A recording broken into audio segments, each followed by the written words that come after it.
اهلا وسهلا بحضراتكم. انا دكتور احمد مصري، استشاري جراحه المناظير والسمنه. النهارده ضيفي محمود ما شاء الله من النماذج المبهره. انا مش عايز اقول نازل كام، انا عايز هو يقول لنا المفاجاه، نزل كام كيلو لغايه دلوقتي؟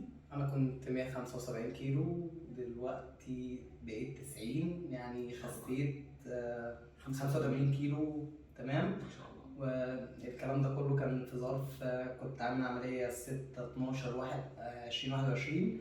بقيت النهارده 31 12، يعني تقريبا 90 كيلو كده الحمد نزول جميل لله ما شاء في الله. مدار سنة.